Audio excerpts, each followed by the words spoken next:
Halo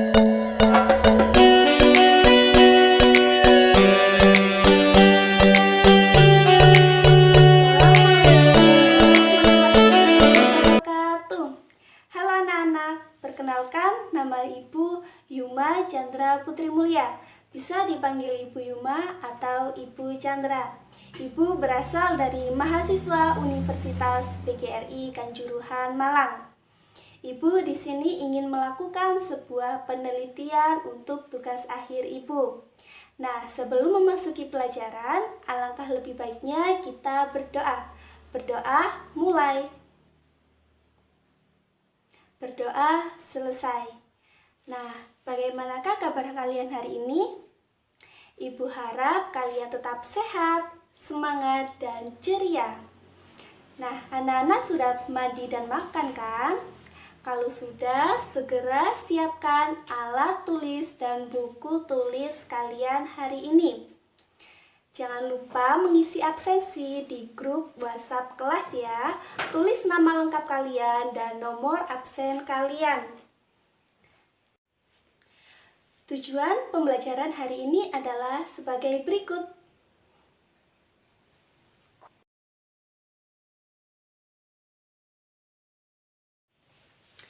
Sebelumnya, Ibu ingin menampilkan sebuah gambar. Cermati dan pahami gambar berikut ini.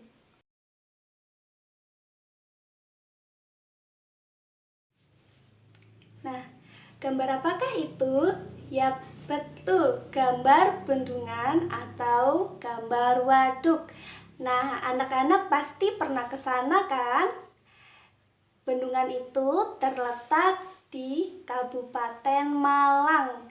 Nama bendungan tersebut merupakan Bendungan Karangkates atau Bendungan Insinyur Sutami. Bendungan tersebut dimanfaatkan oleh warga sekitar sebagai pembangkit listrik tenaga air, digunakan sebagai pengairan sawah, dan digunakan juga sebagai tempat wisata. Waduk Karangkates atau Bendungan Insinyur Sutami merupakan sumber daya alam yang dapat diperbaharui. Nah, anak-anak pasti masih ingat kan sumber daya alam itu jenisnya ada berapa? Coba dibuka kembali catatan yang dulu-dulu. Ibu ingatkan lagi ya, sumber daya alam dibagi menjadi dua. Ada sumber daya alam yang dapat diperbaharui dan sumber daya alam yang tidak dapat diperbaharui. Sumber daya alam yang dapat diperbaharui merupakan sumber daya atau kekayaan alam yang dapat dibudidayakan atau dikembangkan, tidak habis dimakan waktu. Contohnya seperti air, tanah, udara, hewan, dan matahari. Nah, sedangkan sumber daya alam yang tidak dapat diperbaharui merupakan kekayaan alam yang jika digunakan terus-menerus akan habis dimakan waktu. Contohnya seperti apa, Bu? Contohnya seperti barang tambang. Ada minyak gas, batu bara, logam, besi, emas, dan lain sebagainya. Nah, anak-anak, tahukah kalian, bangsa Indonesia adalah bangsa yang kaya akan adanya sumber daya alam. Sumber daya alam di Indonesia dapat ditemukan di mana saja dan kapan saja. Contohnya ada di dataran rendah dan dataran tinggi.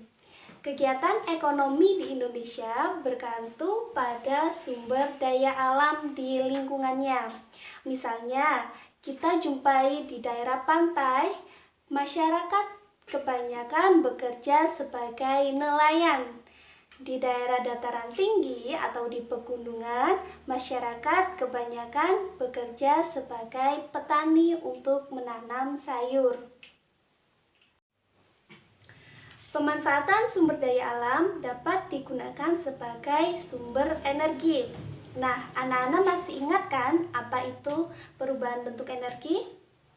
Kalau belum ingat, Ibu ingatkan kembali ya. Perubahan bentuk energi adalah berubahnya suatu energi ke energi lain. Bentuk-bentuk energi ada energi matahari, ada energi angin, ada energi air, ada energi kimia, energi gerak, energi listrik, energi cahaya, dan lain sebagainya. Nah, contoh perubahan energi. Yang pertama, energi matahari ke energi panas. Contohnya saat anak-anak menjemur pakaian. Nah, lama-kelamaan pakaian yang anak-anak jemur akan cepat mengering. Lalu Bu, kalau untuk energi listrik ke energi panas itu contohnya apa ya Bu? Kira-kira apa anak-anak?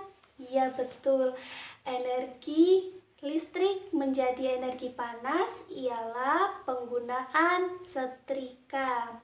Nah, ketika setrika dihubungkan ke listrik, lama-kelamaan setrika itu akan menjadi panas. Lalu, contoh lainnya adalah energi listrik menjadi energi gerak. Contohnya apa? Ada yang tahu? Iya, betul, kipas angin. Nah, contoh lainnya yaitu energi angin menjadi energi gerak. Contohnya apa ya kira-kira? Iya betul, contohnya adalah ketika anak-anak bermain layang-layang. Dan saat kapal berlayar, kapal tersebut memanfaatkan energi angin. Jangan lupa dicatat dan ditulis hal-hal penting yang disampaikan oleh Ibu tadi ya. Nah, sumber daya alam yang kita gunakan di Indonesia itu sangat banyak dan sangat bermanfaat. Oleh karena itu, sumber energi yang ada di Indonesia dikelola oleh negara dan digunakan atau dimanfaatkan untuk kepentingan masyarakat umum, untuk kesejahteraan dan kemakmuran masyarakat. Oleh sebab itu, setiap warga negara mempunyai hak dan kewajiban untuk menjaga sumber daya alam dan sumber energi yang ada di Indonesia. Nah, tahukah anak-anak apa kewajiban kita sebagai warga negara untuk menggunakan sumber energi atau sumber daya alam agar sumber daya alam tersebut tetap terjaga dan tetap lestari? Nah, kewajiban kita atau tanggung jawab kita yang pertama ialah menghemat energi dan menggunakannya seperlunya saja. Yang kedua, memanfaatkan teknologi dan peralatan yang ramah lingkungan. Yang ketiga, menjaga dan melestarikan alam untuk menjaga ketersediaan adanya sumber daya alam. Yang keempat, melakukan reboisasi untuk menjaga ketersediaan sumber air. Yang kelima, menggunakan sumber energi alternatif seperti angin, air, udara, atau cahaya matahari. Jika semua kewajiban sudah terpenuhi, maka selayaknya kita sebagai warga negara mendapatkan hak atas sumber daya alam itu. Nah, hak yang pertama yaitu terpenuhinya semua kebutuhan kita akan sumber daya alam yang ada. Hak yang kedua, berhak mengelola energi diperbolehkan selama tidak melanggar undang-undang dan tidak merugikan orang lain. Nah, dari hak dan kewajiban tadi, apakah ada yang ditanyakan? Jika ada yang ditanyakan, silakan anak-anak bertanya melalui WhatsApp grup kelas ya.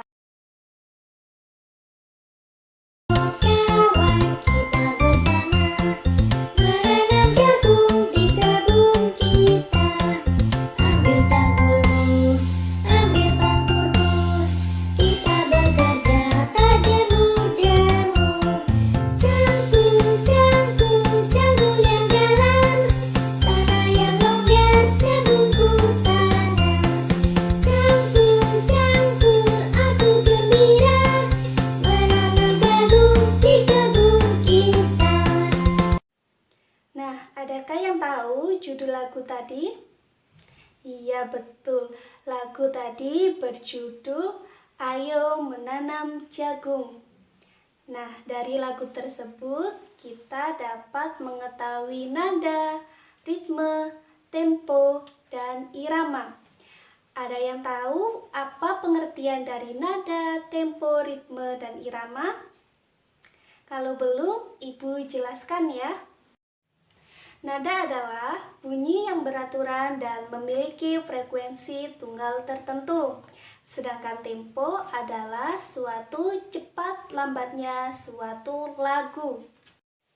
Sedangkan irama atau ritme merupakan alunan bunyi yang teratur dan berulang-ulang. Nah, dari penjelasan Ibu tadi, apakah anak-anak sudah mengerti? Jika ada materi yang belum dimengerti, silakan anak-anak bertanya melalui grup WhatsApp ya. Nah, berhubungan dengan tanya-menanya, apakah anak-anak mengerti tentang wawancara? Apakah wawancara itu? Ya, Ibu jelaskan ya. Wawancara adalah suatu kegiatan percakapan antara dua orang atau lebih yang melibatkan narasumber dan pewawancara. Nah, apakah narasumber itu? Narasumber adalah orang yang memberikan informasi atau orang yang diwawancarai. Sedangkan pewawancara adalah orang yang mencari informasi. Lalu, apa tujuan dari wawancara? Nah, tujuan dari wawancara adalah memperoleh informasi yang tepat dari sumber yang terpercaya. Nah, dalam wawancara ada hal-hal yang harus diperhatikan. Apa saja itu? Yang pertama, membuat jadwal atau janji dengan narasumber. Yang kedua, menyiapkan daftar pertanyaan. Yang ketiga, menyiapkan peralatan wawancara dan perekam wawancara agar wawancara berjalan dengan baik. Yang keempat, segera lakukan wawancara dengan sopan dan santun. Yang kelima, jangan lupa mengucapkan salam dan jangan lupa mengucapkan terima kasih kepada narasumber. Nah, dari penjelasan hari ini, apakah anak-anak sudah paham? Jika belum paham, silakan anak-anak tulis materi yang belum dimengerti di grup WhatsApp ya. Lalu hari ini kita akan melanjutkan dengan belajar sambil bermain. Wah, pasti seru, Bu. Iya, tentu saja. Ibu memiliki sebuah game edukasi. Nah, nanti anak-anak silakan download linknya di grup WhatsApp kelas ya.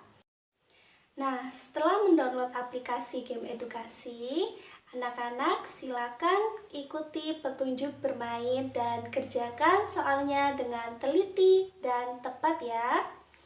Nah, hasil skor di akhir nanti silakan anak-anak screenshot atau tangkap layar dan kirimkan ke grup kelas ya. Jangan lupa diberikan nama pada saat pengirimannya. Nah, skornya nanti akan dijadikan sebagai penilaian hari ini. Nah, sebelum bermain, Ibu akan menutup pelajaran hari ini. Kira-kira hari ini kita belajar apa saja ya?